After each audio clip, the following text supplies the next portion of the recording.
Namaskar students, let's start with today's session. In today's session, we will be continuing with the direct method of cash flow statement. We are doing question which is given on page number 85. Please refer page number 85 of your book. आप आपकी book का page number 85 refer कीजिएगा please.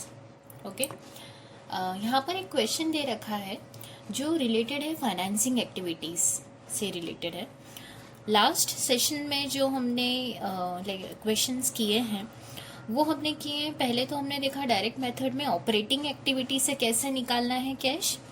फिर उसके बाद जो हमने session किया उसमें हमने देखा कि इन्वेस्टिंग एक्टिविटी से कैश फ्लो स्टेटमेंट प्रिपेयर कैसे करते हैं वो हमने सीखा है.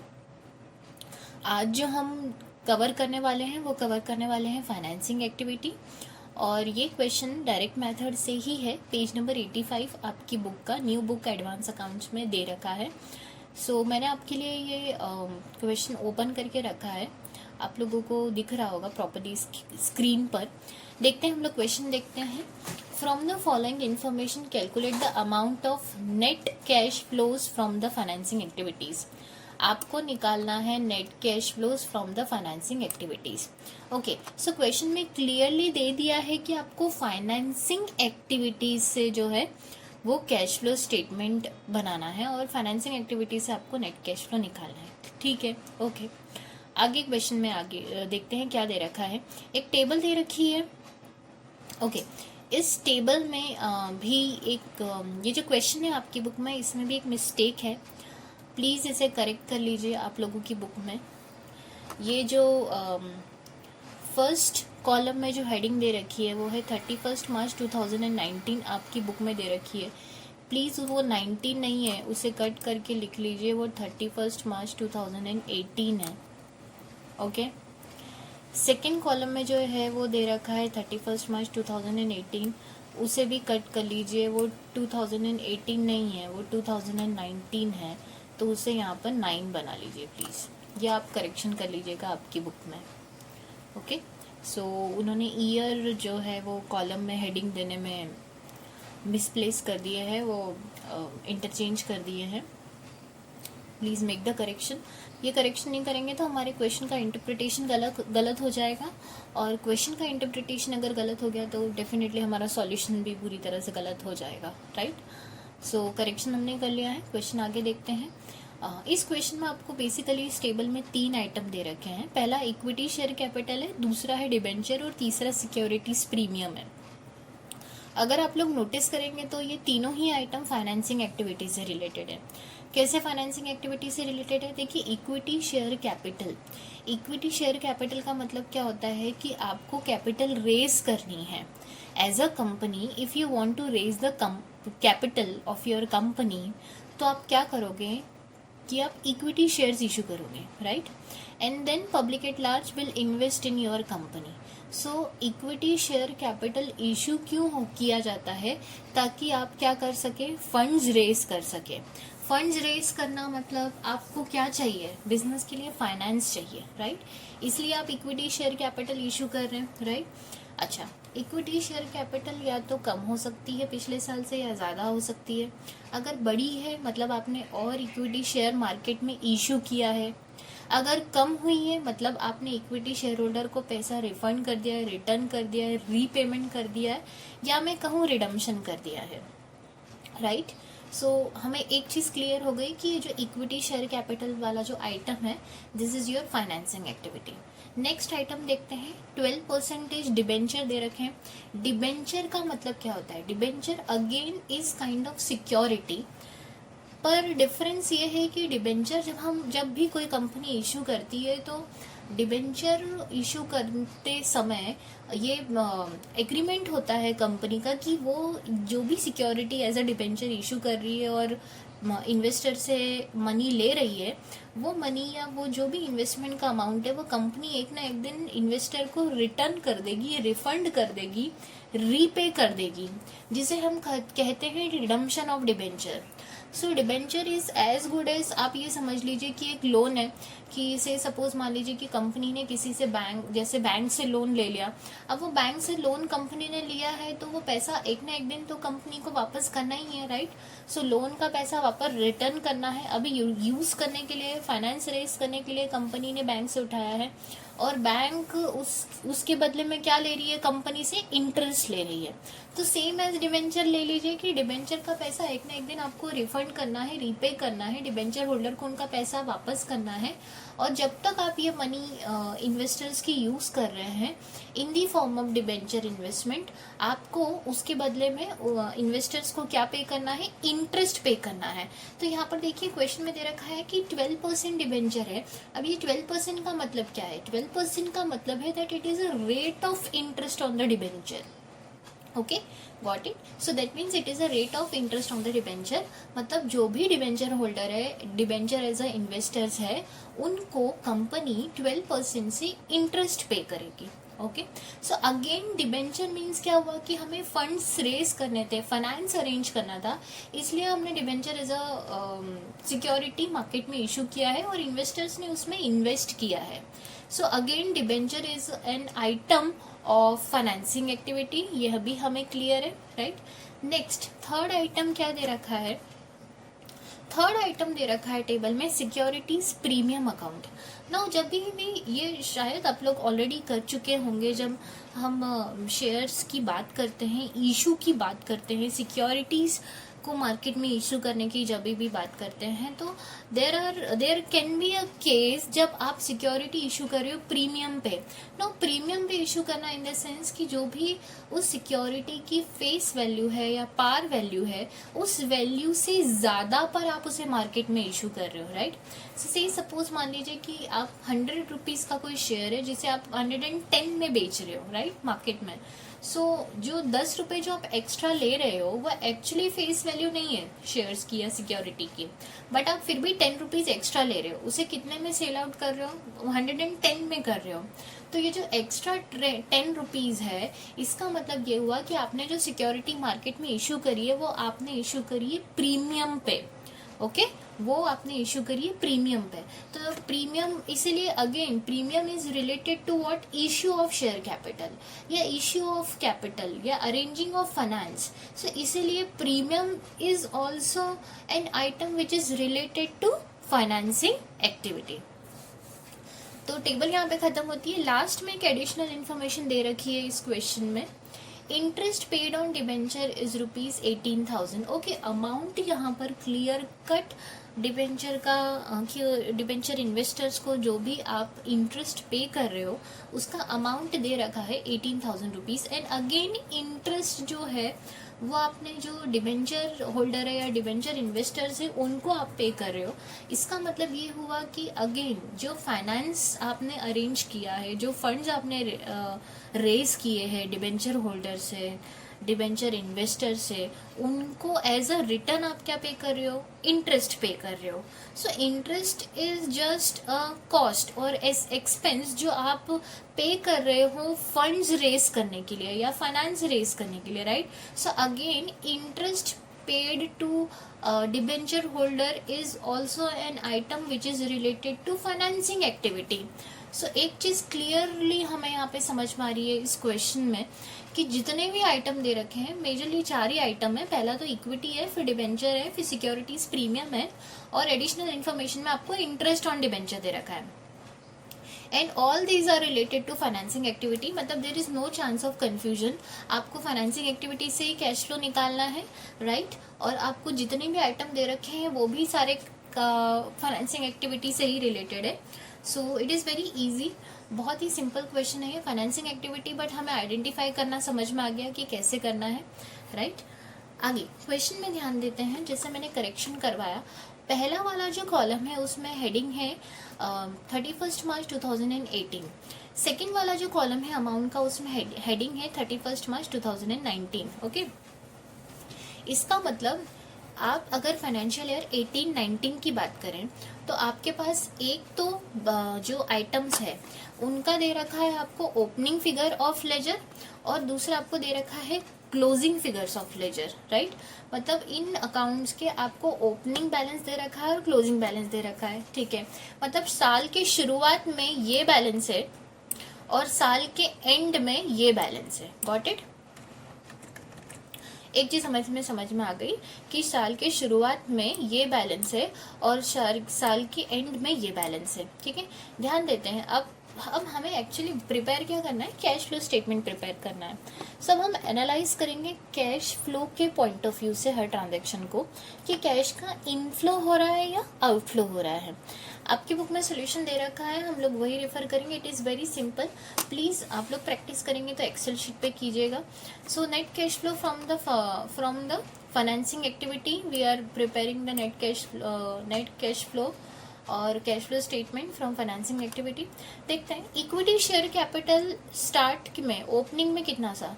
ये देखिए, ये ओपनिंग है, ये वाला जो है ये ओपनिंग है, और ये वाला जो है ये है आपका क्लोजिंग, ठीक है। सो स्टार्ट में कितना था आपका इक्विटी शेयर कैपिटल, 4 लाख था, और एंड में कितना हो गया इक्विटी शेयर कैपिटल, 5 लाख हो गया है। मतलब अगर आप ध्यान देंगे तो पिछले साल से इस साल में, लास्ट ईयर से करंट ईयर में इक्विटी शेयर कैपिटल आपकी बढ़ी है, राइट। ये इंक्रीज हुई है। इसका मतलब ये हुआ कि आपने मार्केट में और इक्विटी शेयर इशू किए हैं। एम आई राइट? आपने मार्केट में और इक्विटी शेयर क्या किए, इशू किए हैं। तो 4 लाख से अभी कितनी हो गई आपकी शेयर कैपिटल, 5 लाख हो गई है। मतलब 1 लाख रुपए का आपने और फ्रेश इशू किया होगा during the year. Equity share capital और इशू करना, इसका मतलब क्या हुआ कि आपने सिक्योरिटीज इशू किए हैं और फंड्स को रेस किया है। फंड्स रेस किया है मतलब कैश आया है। फंड्स रेस करना मतलब कैपिटल बढ़ गई है ना आपकी। 4 लाख से कितनी हो गई है, 5 लाख हो गई है। मतलब फाइनेंस और आपने अरेंज किया है।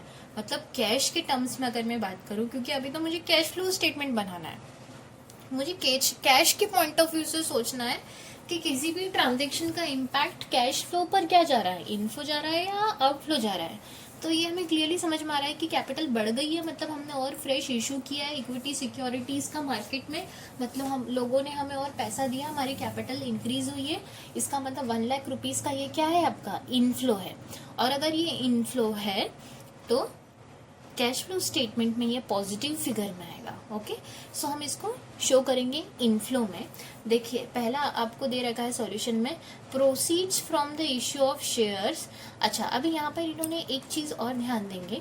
वैसे तो सॉल्यूशन है, अगर नहीं भी होता तो हम लेटर ऑन भी आप देख के समझ सकते हैं कि अगर आप सिक्योरिटीज प्रीमियम वाला जब देखेंगे आप टेबल में, तो पिछले साल प्रीमियम कितना था, 40,000 था, और इस साल के एंड में प्रीमियम कितना हो गया है, 50,000 हो गया है।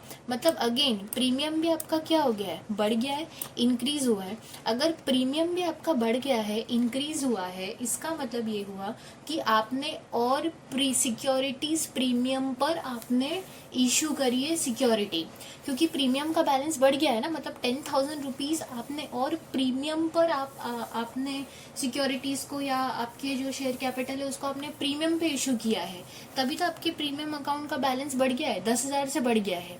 तब ध्यान दीजिए, आपने शेयर कैपिटल कितनी इशू करी थी, 1 लाख, और प्रीमियम आपके पास कितना आया ड्यूरिंग द ईयर, 10,000, क्योंकि ये इंक्रीज हुआ है। मतलब ये क्या है, इनफ्लो है।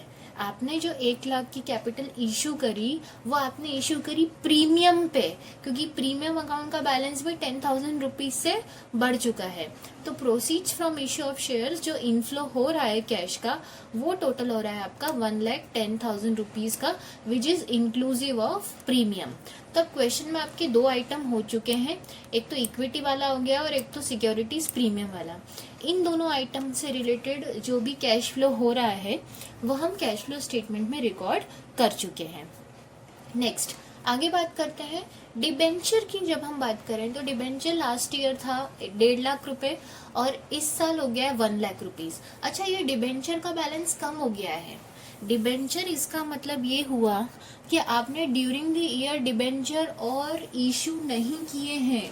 अगर आपने डिबेंचर और इशू किए होते तो डिबेंचर का बैलेंस बढ़ जाता। अभी डिबेंचर का बैलेंस बढ़ा है क्या? नहीं, ये तो इनफैक्ट और जस्ट अपोजिट, ये तो कम हो गया है। मतलब आपने डिबेंचर और फ्रेश इशू नहीं किए, बल्कि जो एग्जिस्टिंग डिबेंचर थे उनका आपने पैसा उनको वापस कर दिया है, राइट। डिबेंचर का मतलब यही होता है ना कि एक ना एक दिन डिबेंचर इन्वेस्टर्स को उनकी मनी आपको क्या करनी है, रिटर्न करनी है, रिफंड करनी है। तो वैसे ही 1.5 लाख रुपए में से इस साल के एंड में आपके पास जो डिबेंचर हैं वो 1 लाख है। इसका मतलब 50,000 से डिबेंचर के अकाउंट का बैलेंस जो है वो कम हो चुका है। दैट मीन्स कि हमने 50,000 वाले जो डिबेंचर इन्वेस्टर्स हैं उनको उनकी मनी हमने वापस कर दी है, उनका हमने रीपेमेंट कर दिया है। और जब हम डिबेंचर की बात करते हैं तो रीपेमेंट के लिए हम कौन सा वर्ड यूज करते हैं? रिडम्पशन। तो यहाँ पर हम रिडम्पशन ऑफ डिबेंचर्स कर चुके हैं। कितने का कर चुके हैं? 50,000 का। देखिए ये 1,50,000 से ये क्या हो गया है? 1 लाख हो गया है। मतलब डिबेंचर का बैलेंस क्या हुआ है? कम हुआ है। कम हुआ है इन द सेंस हम इनको रीपेमेंट कर चुके हैं 50,000 का। मतलब डिबेंचर होल्डर को हम पैसा वापस दे चुके हैं, पैसा दिया है, रीपेमेंट किया है, रिडम्पशन किया है। दैट मीन्स कैश फ्लो पर इसका क्या इम्पैक्ट जाएगा? It is an outflow. मतलब हम इसको आउटफ्लो शो करेंगे और कैश अगर जा रहा है, आउटफ्लो है, तो कैश फ्लो में हम इसको नेगेटिव फिगर बताएंगे। नेगेटिव फिगर बताएंगे तो देखिए रीपेमेंट या फिर रिडम्पशन ऑफ डिबेंचर हम इसे बोल सकते हैं। 50,000 रुपीज का हमने रिकॉर्ड किया है और चूंकि ये आउटफ्लो है, नेगेटिव फिगर है, इसलिए आप इसको ब्रैकेट में रिकॉर्ड करेंगे। What it? Cash flow statement में। सो हमारा एक और आइटम हमने कैश फ्लो स्टेटमेंट में रिकॉर्ड कर लिया है। This item is also done, complete. Last information आपको दे रखी है कि डिबेंचर जो है इन डिबेंचर इन्वेस्टर्स को आपने ड्यूरिंग द ईयर कुछ इंटरेस्ट भी पे किया है। और वो इंटरेस्ट कितना पे किया आपने? 18,000 का इंटरेस्ट पे किया है। सो 18,000 का आप इंटरेस्ट पे कर रहे हैं, पेमेंट कर रहे हैं, मतलब क्या है? कैश जा रहा है आपके पास से। तो कैश फ्लो स्टेटमेंट में क्या बताना पड़ेगा? आउटफ्लो। अगेन जैसे हम ऑलरेडी डिस्कस कर चुके हैं कि interest paid to debenture is also it is just an expense, it is just a cost for raising the finance through the debentures, so it is also an financing activity, इसलिए हम इसको outflow बताएंगे और financing activity में ही show करेंगे। तो interest paid to debenture is your next. देखिए यहाँ पे रिकॉर्ड है और वो कितना है? 18,000। चूंकि आप पे कर रहे हैं मतलब ये कैश का आउटफ्लो है। आउटफ्लो मतलब ये नेगेटिव फिगर है, नेगेटिव फिगर है, दैट मीन्स आप इसे ब्रैकेट में शो करेंगे। नेक्स्ट लास्ट आप देखिए, अब आपका क्वेश्चन में अभी ये वाला आप इन्फॉर्मेशन भी यूज़ कर चुके हैं। सो अभी नोटिस करेंगे आप तो क्वेश्चन की सारी इन्फॉर्मेशन यूज़ हो चुकी है। ऐसी कोई भी इन्फॉर्मेशन नहीं है जो क्वेश्चन में छूटी है हमारी। सो जस्ट अब हम प्रिपेयर कर चुके हैं। We will do the plus minus whatever the figure is. अगर आप यहाँ पर देखेंगे तो हमारा जो पॉजिटिव फिगर आ रहा है मतलब इनफ्लो आ रहा है 1,10,000 रुपीज़ का कैश में, और जो आउटफ्लो आ रहा है वो आपका आ रहा है 68,000 रुपीज़ का नेगेटिव फिगर जो ब्रैकेट में लिखा हुआ है। सो आपका इनफ्लो ज़्यादा है और आउटफ्लो कम है। तो अगर आप नेट कैश फ्लो निकालेंगे सो दैट मीन्स आपको क्या करना पड़ेगा? इनफ्लो माइनस क्या करना पड़ेगा? आउटफ्लो करना पड़ेगा। मतलब 1,10,000 माइनस हम लोग करेंगे 68,000, तो आपका जो net cash flow from financing activity आ रहा है वो आ रहा है 42,000। क्योंकि पॉजिटिव फिगर ज़्यादा है मतलब हायर है और नेगेटिव फिगर कम है मतलब लोअर है, तो आपका जो 42,000 रुपीज़ आ रहा है ये आपका आ रहा है positive figure. Positive figure in the sense इतना आपके पास कैश है, this is you hold the amount. And ये आपका काय से आ रहा है? फाइनेंसिंग एक्टिविटी से आ रहा है। So we have got the answer is 42,000 as your net cash flow from the financing activity. So we have covered one question and this question is solved. It is very simple. But देखिए ये practice करना बहुत ज़रूरी है, इसका concept भी समझना बहुत ज़रूरी है, क्योंकि जब तक हम एक एक एक्टिविटी के छोटे छोटे क्वेश्चन प्रैक्टिस नहीं करेंगे तब तक हम ये तीनों एक्टिविटी को अप्लाई नहीं कर पाएंगे कैश फ्लो में। क्योंकि जब भी आप प्रैक्टिकली कैश फ्लो स्टेटमेंट बनाएंगे तो आपको तीनों ही एक्टिविटी को ध्यान में रखना है, ऑपरेटिंग, इन्वेस्टिंग और फाइनेंसिंग, और इन तीनों को साथ में हमें कंसीडर करना होगा, क्लासीफाई करना होगा, बाइफ्रिकेट करना होगा, और उसके बाद ही हम पूरा complete cash flow statement prepare कर पाएंगे। सो दिस वाज द, अच्छा एक और चीज़ इसमें ध्यान दीजिएगा कि क्वेश्चन में देखकर आपको क्लियरली समझ में आ रहा था कि कौन से अकाउंट से पैसा आ रहा है और कौन से अकाउंट से पैसा जा रहा है। दैट मीन्स जैसे कैपिटल का बैलेंस बढ़ा मतलब और इशू किया मतलब पैसा आया है, डिबेंचर का कम हुआ मतलब पैसा जा रहा है, सिक्योरिटीज का बढ़ा मतलब आ रहा है, इंटरेस्ट पे किया मतलब जा रहा है। सो यहाँ पर आपको क्लियरली समझ में आ रहा है कि कैश का इनफ्लो हो रहा है या आउटफ्लो हो रहा है। So you can easily analyse कि आपको जब क्लियर कट इन्फॉर्मेशन है कि कितना कैश आ रहा है कितना कैश जा रहा है, मतलब you have that significant information in the question और वॉट एवर द, इफ अगर हम प्रैक्टिकल इक्वेशन की बात नहीं भी करें या प्रैक्टिकल अकाउंटिंग की भी बात करें, जब आपको बुक्स ऑफ अकाउंट्स को देखकर समझ में आ रहा है कि आपके पास सिग्निफिकेंट इन्फॉर्मेशन है कि that you analyse that how much is inflow and how much is outflow, that is clear cut, you can easily analyse और आइडेंटिफाई इट। तो आपको बिना सोचे समझे आप इजीली डायरेक्ट मेथड अप्लाई कर सकते हैं and this is direct method only. But sometimes there may be some kind of you know incomplete accounts या बुक्स ऑफ अकाउंट्स या जो फाइनेंशियल स्टेटमेंट्स है वो इनकम्प्लीट होंगे या आपके पास कैश बुक नहीं होगी या कैश लेजर नहीं होगा। सो दैट मीन्स आपके पास ये क्लियर कट इन्फॉर्मेशन नहीं होगी कि कितना इनफ्लो एंड आउटफ्लो है, एग्जैक्टली नहीं दिया हुआ है। बट जो भी इन्फॉर्मेशन है फाइनेंशियल स्टेटमेंट आपके पास रहेंगे, जैसे नोट्स टू अकाउंट्स अगर रहेगा आपके पास या बैलेंस शीट रहेगी अगर या P&L अकाउंट रहेगा, और उसको देखकर आपको समझ में आना चाहिए कि कैश का इनफ्लो हो रहा है या outflow. So at that point हम लोग इनडायरेक्ट मेथड अप्लाई करेंगे। जब आप आइडेंटिफाई नहीं कर पा रहे हैं एग्जैक्टली कि कितना इनफ्लो हो और कितना आउटफ्लो एग्जैक्टली हो पा रहा है, when there is lack of significant information about the inflow and outflow of the cash और कैश ट्रांजेक्शंस, तभी हम क्या लगाएंगे, इनडायरेक्ट मेथड लगाएंगे। So from the next section we will be starting indirect method of cash flow statement. Okay.